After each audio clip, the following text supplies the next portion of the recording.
Hey, I'm Barack Kaufman, and this is how you sell without selling out. Rogers that. Hi, everybody. I'm Rogers Healy, and welcome to Rogers That, a podcast dedicated to selling without selling out. Today, we have somebody who fascinates me. It's a newer friend that we met through the world of the internet and through the world of networking and through being a founder and being an exited founder and being a community builder. Barack Kaufman is tuning in today from the other side of the world. He's in Tel Aviv, Israel, and we're going to talk about that for a while too, to where everyone watching and listening today is going to be able to have a call to action to help make the world a better place in some capacity. Barak is a founder. He was he started his career at Insight Partners, driving the world of software investments. He then took a leap of faith and started his first company, or one of his first companies, called Intelli, which we're going to talk about, which made waves in the SaaS world, SaaS, software as a service, before it got acquired by SailPoint in 2021. And acquired is a big word. That means that Barak built something, he sold something, and he moved on to his next thing. He's a wizard. He's a founder. He's a fundraiser. He's exited. He's a community builder. He's also an angel investor and a mentor to many. And when I say many, I literally mean thousands and thousands of people, which we're going to talk about in a minute with a group he started called Post-Exit Founders. Now he's a partner at Vine Ventures. He's helping founders navigate the idea maze and bring bold visions to life. I'm excited to hear his story. I'm excited to learn more, and I'm excited for y'all to get a peek into somebody whose heart is as big as his ambition. So welcome to the podcast, my buddy, Barak. How did I do? Thank you. That was incredible. I am officially taking you around everywhere with me. Is that possible? I assume your calendar's free to just come around. No, I got nothing. I got nothing going on. The time zone and the 2,000 miles between us is not an obstacle. And that's honestly, let's just get into it. That's the power of the mustache. I know that when we first connected, we both had a naked upper lip, and here we are. Look at that. That's the real deal. So look, tell us. I don't have a name for mine.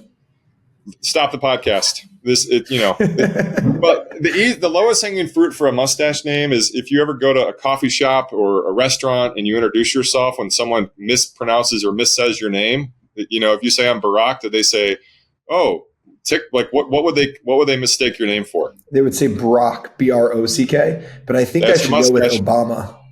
Because every time I go into an Uber and they see Barak, they expect, let's just say someone that looks very different than the short Jewish person kind of walking into their car. So I think if I go with Obama for a mustache, it could be quite interesting. See, there's a part 2 of the podcast that we'll talk about as soon as you get that. But give us a dive. Tell us a little bit about your story.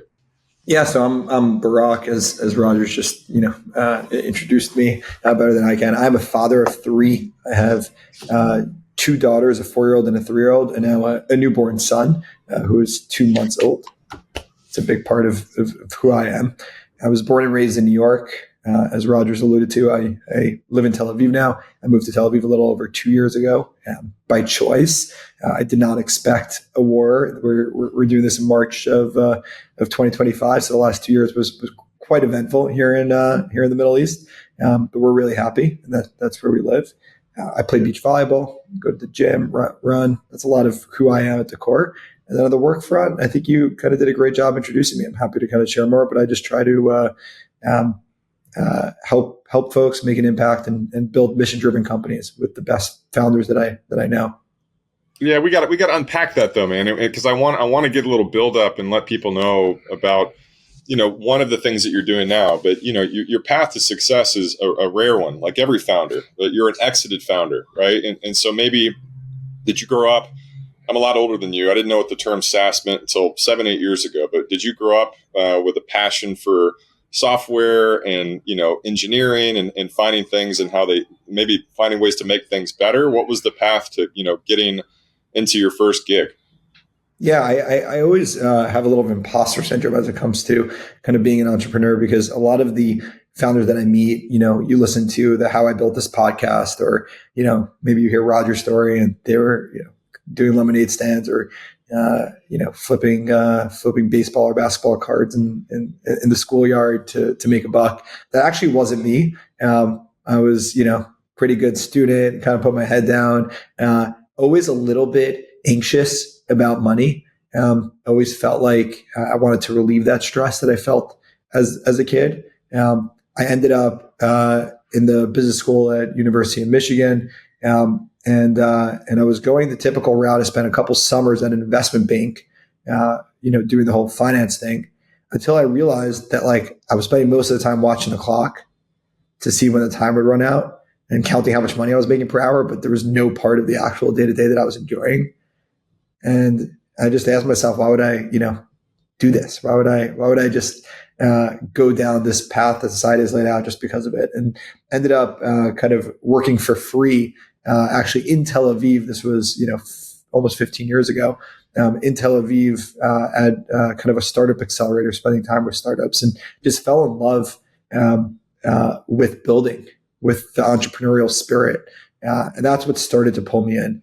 And then I was fortunate to land a job in venture, and the job in venture just meant meeting founders all day. So that further kind of pulled me in and took that leap. Yeah. So talk about, as I've done these podcasts and had conversations with people, like you, I think that that's a common theme in a good way between kind of every founder. And it's that you've got to be a little bit manic, a little bit crazy, which comes with it. But I think that one of the things you just mentioned also comes with a lot of courage, right? To go at a young age. So I'm assuming you're in your early to mid 20s, making a lot of money, which was security, right? And there was a path to making more money. And you felt this calling before COVID, right? COVID gave us all opportunities to pivot and to focus on stuff that we always wanted to and we were afraid to do. But you had that inner voice that was just screaming to you. How long did you have to fight that before you acted on it? That's a good question. It was probably about a year for me. I mean, it was always like there, but like a year where it was like really felt like my calling. And then it was going back to that imposter syndrome, just like a self-confidence thing. Was I ready? You're right. I was kind of in my early 20s at the time. And was I ready to go start a business? What do I know about starting a business? Like I was getting paid very well to be a capital allocator, to be a venture capitalist, selling money to founders that didn't want to take money, which is a crazy job to have when you're young. And, but I never built a business. I never hired anyone. I never, was in charge of managing people. And so to take the leap to go start something, it took a lot of just courage. But ultimately what kind of got me there, Rogers, was a mentor of mine. And I think for many founders I meet, that's usually the case. There's just someone that kind of believes in them in a way that they don't even see in themselves, and that kind of just pushes them over. And so for me, there was a successful founder who I was thinking maybe I could go kind of work for him. Honestly, that's why I wanted to go for a walk for him. It was like, maybe he'll hire me to go get some operational skills before I decide to kind of start something. And I told him this idea I had that I was losing sleep over for 6 months at that point. And he was like, why don't you just go start this? And I told him it's because I've never done it before. He's like, yeah, none of us know what we're doing. Just go do it. Yeah. My dad is my hero, and very different path. And he has these nuggets that he shared with me over the course of time. And one of them that just lives in my head every day is that the only way to get experience is with experience. Right. And I think if you hear these things, it's like, damn, it's like you have to try. Right. But you did it and you jumped. And then you started doing something that, the bet was on yourself, but also, like you said, like you're a learner and you're not afraid to learn things. And I think that's a very rare deal with founders as well, or a very rare characteristic, is that some of them don't have the patience or the wherewithal to actually educate themselves. So you did this and you started your first company. So maybe give us the abridged version as to, the journey there, what you were expecting. Like with me, I never historically started a company with the idea of selling it. That was so foreign to me, right? But even the term like exit or acquisition, liquidity event, I wanted to cash flow and I wanted to build, where my driver, before I matured, was my ego. So you obviously came with wisdom and maturity and did something at scale pretty quickly. So maybe give us an insight into that. Yeah. So I left Insight, started the company in early 2017. I didn't build it either to sell it. I just built it because I felt like this needed to exist in the world. And I, spent some time and nights and weekends building it, and I just loved it. It's what gave me energy. And if anybody is listening to this, or the two people that are listening to this in the future, if you hear this, just like follow what gives you that energy, and you'll never really regret it. And that's what it was for me. And then once you kind of commit to something, I don't know how to not give it my all, right? And that's basically what the journey was like. So Intelli was a software product. It was actually software to manage software for businesses. So let's say you're a real estate brokerage, and you use, you're paying for these data services, you're paying for like some email marketing tool. You have all these different subscriptions. As individuals, we also have them. At first, we were focused on how to help you identify what are all these software subscriptions and licenses that you pay for that no one's actually using. That maybe even it's an employee that left, or something you put a credit card down a couple of years ago. I didn't even know that you were still being charged for it. And then we kind of got pulled by our customers towards a little bit more of the security use case of the same product. So instead of it being about how to save money, it was how do you see who has access to this data that shouldn't have access to it, or access to this product that doesn't. And that's what we did. We raised some venture funding. How do you even think of this idea? I was working. The place that I was working out of was the largest software investor in the world, and so I kind of got this bird's eye view into software. I saw the growth of all these software products, and for every industry, there's like for email marketing, there are dozens, not hundreds of tools. If anyone has looked at purchase email marketing platform, you kind of know what it feels like to be overwhelmed by it. And maybe you hear an ad from HubSpot, and that's how you end up purchasing. And it just didn't make sense to me. This is how you actually discover software. And so it actually was backwards how I found the problem. I tried to figure out how you can recommend software to, let's say, the real estate brokerage that's looking for email marketing, to just find the right software tool for you based off of your budget, your use case, etc. But I realized in order to do that, I didn't know what else you're using. And when I started to ask those buyers, none of them knew. I had no idea. So that's where it started. Here's a loaded question that was not on the prep sheet. From what you've seen, and answer this however the prep sheet. So, the bio stuff. But a question just as a fan: what do you think the easiest way is to make money? Because it kind of what you were just describing is. I'll answer after you answer, but I think what you just said was very powerful and very eloquent. But I'd love to get your response to that. The easiest way to make money. Easy can be interpreted multiple ways, but easiest or the best, or what do you feel like? What you were just saying. What do you feel like that was? How could you? What's the easiest way to make money? Identify a pain point for someone or group of people, and then find a way to go solve that pain. Bingo. Create a convenience and do the work that someone doesn't want to do. Where for you went and squeezed it to a level that probably most have not even experienced. So you did that, and you started something, and you created a convenience, and you did this without people even knowing that they needed it. And you had success, and you scaled it. You said you started in 2017? Yeah.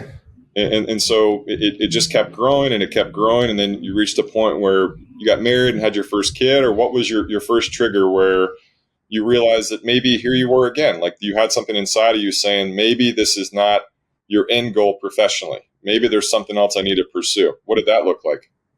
Yeah, well, the first thing I'll highlight is like I don't want it to sound like it's just up to the right kind of rosy adventure and everything's just like so awesome. That is just, not how any person that's built any company in any industry feels. It is a painful, difficult journey, but the most rewarding one of building something. And the ultimate trajectory was absolutely up to the right. Did it feel like that on a day-to-day, week-to-week, month-to-month basis? Absolutely not. We had, multiple, near shutdown sort of like experiences. But ultimately, yes, the long-term trajectory is what you described, Rogers. Like we identified a pain, which was, some pain, and then we found a bigger pain for those same customers, and then solved it through building software, and ultimately got an acquisition offer that we felt like we couldn't refuse, and we kind of said yes to it. We had my first kid about 6 months before we sold the company. Wow. About a year before we sold the company, like that last year journey of our company was pretty wild. We went from getting an acquisition offer from a publicly traded company to acquire us to them walking away from the acquisition offer a few days before it was supposed to close. So during that process, I was expecting my first kid. I went from thinking about, going like, can I afford a 2-bedroom in Manhattan? To, should I be buying a 2-bedroom in Manhattan? To, shoot, do I need to go find a job to go, keep the lights on for the family? To then finding a way to get a little bit more money in the bank to kind of fund the business. Came in right before COVID, which, it was like days away from probably wouldn't have ever happened. Turned out COVID was a huge accelerator for the business, but the first few weeks were rocky, and then it was really good for the software industry in general and for us. And by the end of that year, we got an acquisition offer that was, more than double what the initial offer would have been. So it all really worked out for us. Man, the long game is the hardest game, but you played it perfectly. So you exit a company, you have a child, and life changes, right? And most people that do that and have a successful financial outcome, maybe they take time, they learn a new skill, or they travel the world. But that was just act 2. So maybe talk us through, the evolution of post-exit founders and how you wanted to create something that, did you feel like you were on an island after you sold your company? I think that being a business owner is really, really lonely, no matter what industry you're in. It's really lonely. Did you experience that, and then just had this yearning for friendships and community? What did that look like? Yeah, I've had this habit throughout my career, not just when starting a company, not just when at Insight, just in general. When I'm going through something or have some challenge, I try to find someone who's been through that or has overcome that challenge that I can kind of get advice from. And the exit was one of the biggest, if not the biggest, kind of identity shift that I made. So as you alluded to, Rogers, like when I was building, Intelli, there were many challenges we went through, and I tried to find founders that were further along that might have experienced whatever I was going through to try to get advice from, give them a call. Same thing happened after exiting. You exit, everybody's reaching out, congratulating you. Everybody's kind of, sometimes they're looking for things or whatnot. But I had a lot of questions. I was in my 20s, had a life-changing financial event, and I wasn't about to kind of, go call my high school friend who's, still trying to, make enough to cover their family, to tell them that I have, these what felt like existential questions. Like there were mundane questions like tax and wealth questions, and then there were more existential questions like the identity is gone. Right? Like you're not a startup founder anymore. You're an employee at the acquirer. Where I stayed for like 2 years. So I had a boss for the first time in a long time. But then also it was like, okay, what do I want to do when this rest and vest period is done? If I don't have to work, and I would be choosing to work. And that's what evolved to this post-exit founder community. I had like 10 or 12 people that were advising me, and I put them in a group, and it kind of grew from there. So you do that at the same time as you're doing Vine Partners? Like when did you join as a partner at Vine Partners? That came later on. So set up this post-exit founder group. That post-exit founder group grew from those 12 folks to we're almost 4,000 exited founders. And I kept meeting exited founders. I probably met over 2,000 one-on-one in the last few years, and they all go through very similar journeys to what I described that kind of I went through.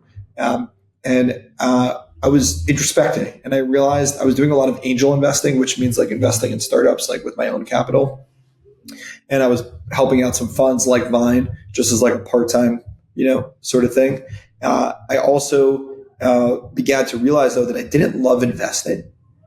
Yet I also didn't want to be CEO of a company again. The actual role of CEO is not what gave me energy. I loved building though. And so what I realized I wanted to do is really just kind of partner with 1 or 2 founders a year and help them find missions that uniquely speak to them to kind of go build and create in the world. And that's what I do from the Vine hat. So I joined Vine about 9 months ago.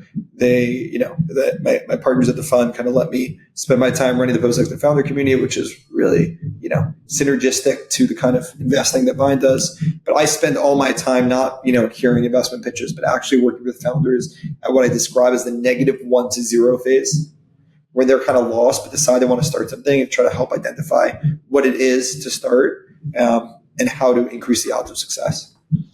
So as far as advice is concerned, right? Like where Barak is now, post-exit, 3 kids, living overseas versus where he was in Manhattan where he felt that, that burning desire to do something bigger, right? What's the best advice you'd give to somebody watching this today that, maybe they're a founder, maybe they want to be a founder, maybe they're considering an exit, maybe they're just not happy with where they're at, maybe they're complacent. What's the best advice you would give them?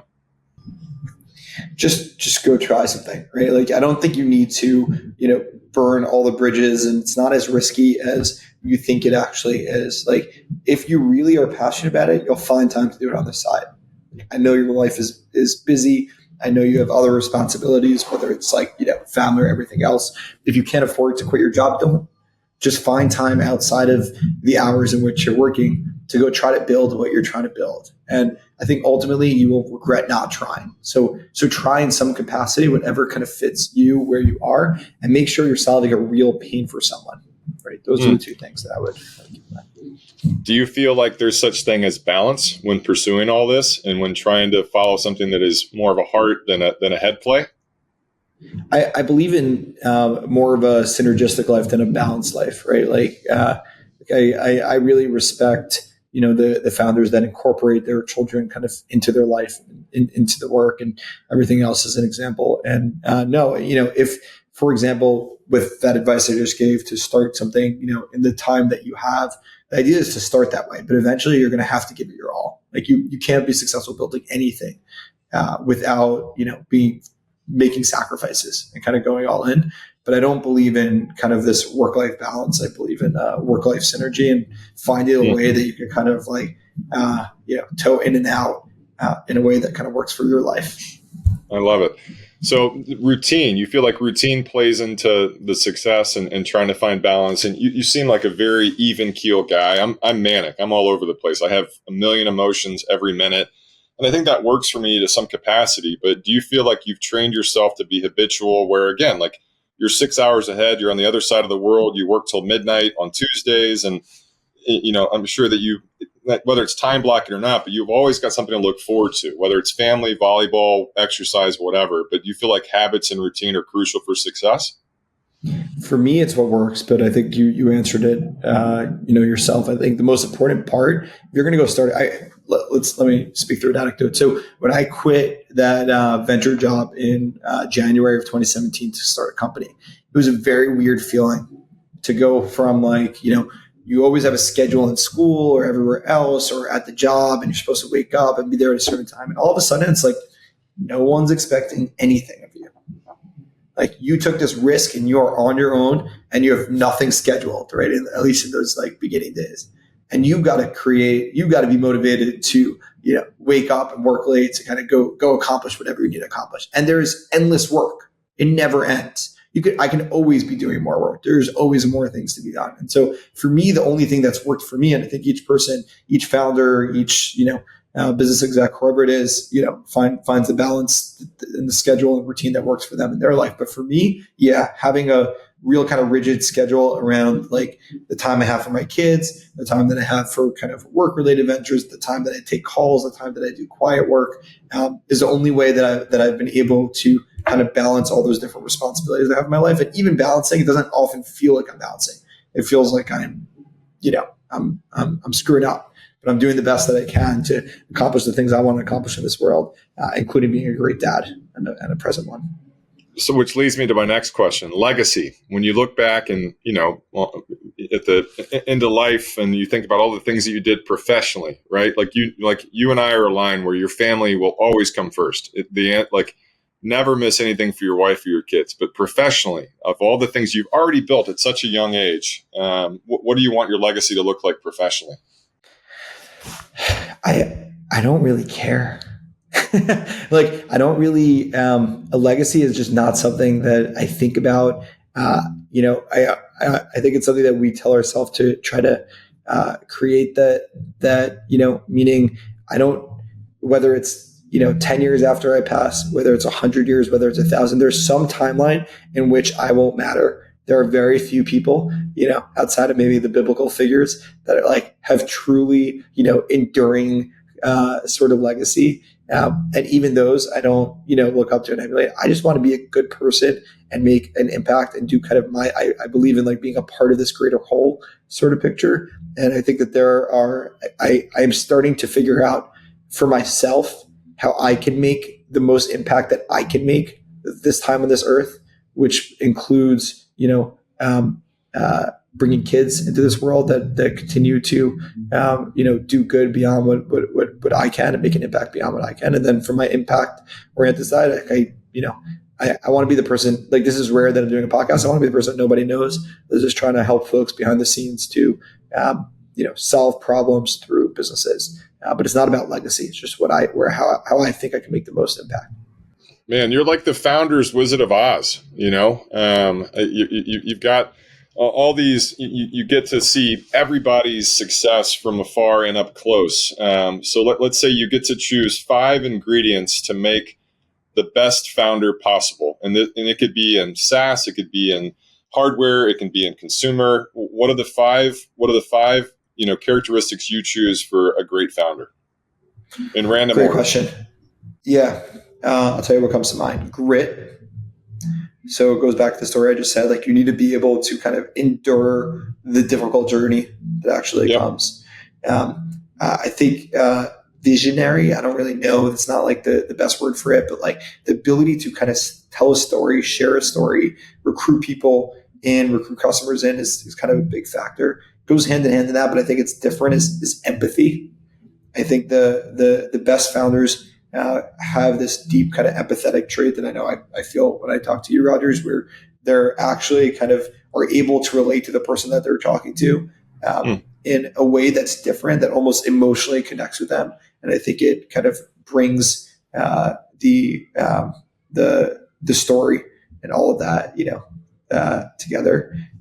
Hardworking, it's similar to grit, but grit to me is more about like the long-term endurance. The hardworking is just like kind of give it your all every minute, every day. And, all you can control is the input, not necessarily the output. But you need to be able to figure that out. And then I guess charismatic kind of charisma, like the charismatic leadership is like kind of what comes to mind, to be able to kind of like get the whole moving in the right direction in a way that benefits everyone. Those are the 5 that come to mind, but it's off the cuff. It's probably better ones. Flipping the question, what is the one characteristic that you think is the kiss of death for a founder? Ego.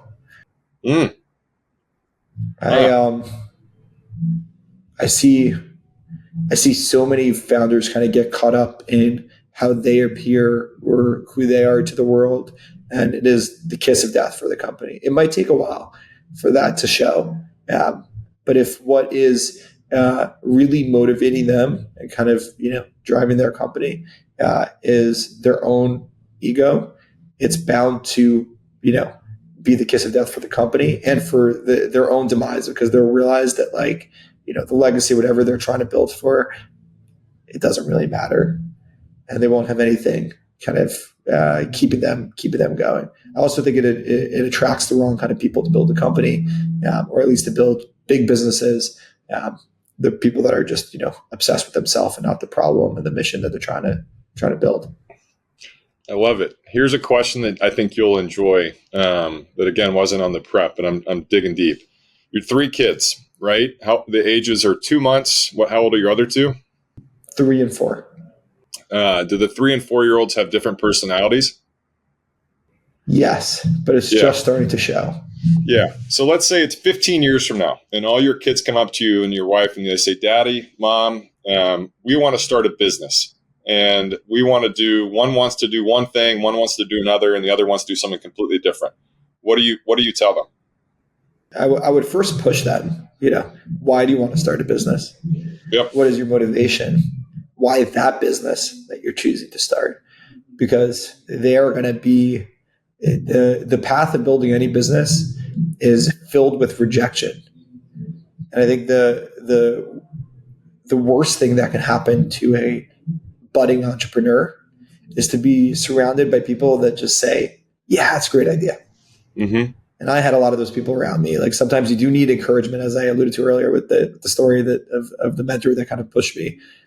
but you also need people that will push back, because at the end of the day, when you try to start selling things, you're going to get the door slammed on you.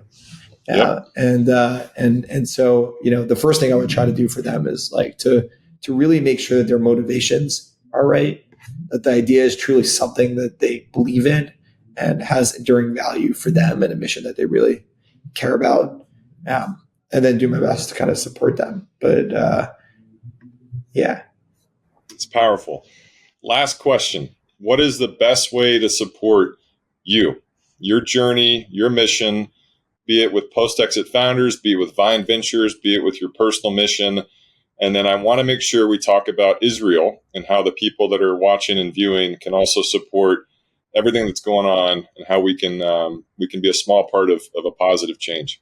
I appreciate that, Rogers. I'm happy to go straight to Israel, because honestly, for me, myself, there's really not much. I mean, I get my purpose and my motivation and mission out of helping build mission-driven, impactful startups. And so the more I give, the more I get, I find. So if anybody's listening to this and they are working on their, lifelong mission, or trying to, and you want to reach out, like I'd be happy to try to find time to support if there are ways that I can. I spend most of my time doing that really deeply with exited repeat founders, but I'd be happy to help other founders that are not exited repeat. So if there are ways that I can help somebody listening, that's probably the best way for me to get, just by giving. Israel. Let's talk about how we can help the cause. It's been over a year since a lot of changes happened, and things are trending better than they were a year ago, but there's still an opportunity for us to help. No matter where you are, no matter who you worship, we all have the same heart. And so how can we help? How can we help the people of Israel? Yeah, I really appreciate that. Look, like the Middle East conflict is complex, and I think that a lot of the narrative that's played out, whether it's on college campuses or in the media or on social media, has been this narrative of like victim and oppressor, which is it couldn't be further from the truth, and it couldn't be further from the black and white narrative that kind of appears. The reality is that the world is complex, especially in the Middle East. And I personally believe that both the Jewish people and the Palestinian people should have a right to statehood and live in peace. What's happened is that there are terrorists and and bad people, because there really are bad people out there, whose job is to try to make that more difficult for us humans to be able to kind of live in peace together. And so the best thing I can kind of say for folks to do is to not just take statements that they hear or see at face value, whether it's from me or whether it's from social media or media, and just to kind of question a bit more if it's related to the conflict. Just do one extra Google search, talk to ChatGPT a little bit more to understand, what is true and what is not, because you just be surprised with how much is not true. So that's kind of the first thing, right? Like as you kind of are reading things, and before you start, thinking about sharing it or changes your belief, just like have a, questioning first principle attitude to the best degree that you can with the time that you have available. The second thing is to know that, it is a challenging time for many people out there, and just carrying a bit of empathy is honestly goes a long way. Reaching out an arm and saying you don't need to take sides in the conflict or anything. Just saying, I know you're going through difficult time, must be difficult for your family, for your kids. Just want you to know that I'm thinking of you and I'm here, and appreciate everything that you're trying to do for mankind, and it means a lot to everyone on all sides of the conflict, I think. I love it. Consider it done. Anything that we didn't cover, any message that you want to make sure that you share before we wrap? The last thing I'll say is that I've found a lot of purpose from community. So I run this post-exit founder community. I've run other communities in the past. I'm part of a religious Orthodox Jewish community, or been part of different ones throughout my life. I would encourage everyone that's kind of listening, if you don't feel like you've found your community or your people, whether it's, other parents, whether it's local, whether it's, online, try to go seek out that community. There's, we're tribal beings by nature as humans. And there's something just that I think is necessary for all of us to feel like we're not going at things alone. And there's nothing that is more difficult than that feeling of kind of being lonely and alone in the world. So find a community, whether it's for business, whether it's for work, whether it's for, parenthood, being a child, whatever you're going through, just there's a community out there in today's day and age, and try to go find it. Or pull a Barak. If you can't find it, start it. And even better. Yeah, but good businesses to be built in communities, if that's what you're trying to do when you listen to this podcast. Best way to sell without selling out is just help people, and things will come back to you. Man, you're such a stud. I'm so grateful. I know you get hit up a bunch, and you've done something so special to help so many people, and you've done it just to do it. And so on behalf of everybody that's a part of the literal community that you've built and the wake of impact you will have, thank you. Thanks for being a great guy, for being a great leader, and knowing that you don't care about your legacy because you are acting based off of your heart and then your head. And that to me is what makes you a unicorn. So thanks for being a new friend. Thanks for joining us today, which it's morning for us, but it's afternoon for you. And thanks in advance for growing out Obama. And I think that when we air the podcast, we want the cover photo just to be a big photo of Obama, the world's greatest. I got to talk to the wife. The best mustache on the other side of the world. Maybe it should be Barry. What do you think, Barry or Obama? You got to go with your gut instinct. And, you went with Obama first. Barry doesn't, there's got to be why Barry? Just because? Obama, Barry, Barack, Barry, it's okay. Well, Barry could be approved. Barry could be approved. Yeah. And I do think that your first few months of the mustache, you need to have an accessory. I could see you doing really well with an eye patch, and just think on it, or maybe a cane, maybe you just carry a timepiece, hold on, and then you have an accent. We'll make it happen. That is my gift to you. Barak, I'm so proud to be your friend. Thank you for all that you do. And thanks for just being one hell of a founder and one hell of a dude. Thanks, Rogers. Appreciate you having me on.